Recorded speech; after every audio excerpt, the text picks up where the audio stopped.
কাচ্চি আমাদের বরাবরই অনেক পছন্দের একটা খাবার, কিন্তু এটা যে এরকম একটা স্টাইলে রান্না করা যায় আজকে আপনাদের সাথে রেসিপিটা শেয়ার করে ফেললাম। প্রথমে পেঁয়াজের বেরেস্তা করে নিতে হবে। কাচ্চি রান্না করার জন্য পেঁয়াজের বেরেস্তাটা কিন্তু সব থেকে জরুরি উপকরণ। তো পেঁয়াজটা যখন এরকম বেরেস্তা করা হয়ে যাবে তখন এর মধ্যে কিছুটা পানি, হলুদের গুঁড়া আর লবণ দিয়ে এবার আমি এটাকে ফুটাতে থাকবো। আর অন্যদিকে আস্ত কিছু আলু খোসা ছাড়িয়ে পরিষ্কার করে ধুয়ে নিয়ে এবার আমি যখন ঝোলে বলক উঠতে থাকবে তখন আলুগুলো এর মধ্যে দিয়ে দিব। আলু দেওয়ার পর এইবার ভালোভাবে নাড়াচাড়া করে আমি মিডিয়াম আঁচে দিয়ে আলুগুলো খুব ভালোভাবে সিদ্ধ করে নিব।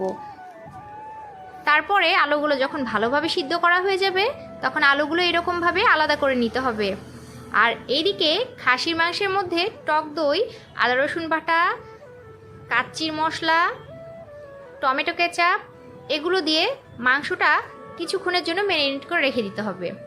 তারপর ওই যে ঝোল রেখেছিলাম সেই ঝোলের মধ্যে এবার ম্যারিনেট করা মাংসটা দিয়ে হালকা আঁচে দিয়ে রান্না করতে হবে।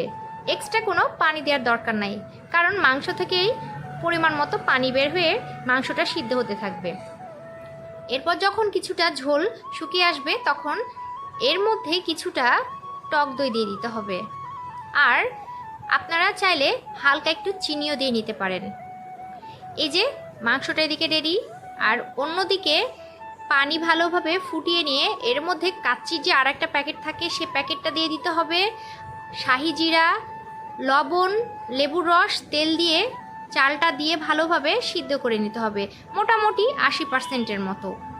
তারপর 80%-এর মতো যখন চালটা কুক হয়ে যাবে তখন সেটা নামিয়ে ছেঁকে নিতে হবে। আর কাচ্চি ফাইনাল করার জন্য এবার আমাকে প্রথমে সে মাংসগুলো আর আলুগুলো একসাথে করে নিয়ে তার মধ্যে বাসমতি চাল কিছুটা দিয়ে নিব, মানে ফুটিয়ে রাখা চালটা। তারপর আমি এর মধ্যে কেওড়া জল, গুঁড়া দুধ দিয়ে দিব আর আলু বোখরা, কাঁচামরিচ দিব। তারপর বাকি চালটা দিয়ে এবার আমি ভালোভাবে এয়ার টাইট করে এটাকে দমে রেখে রান্না করে নিব। এই যে দেখুন, ইউনিক একটা স্টাইলে ইউনিক একটা রান্না।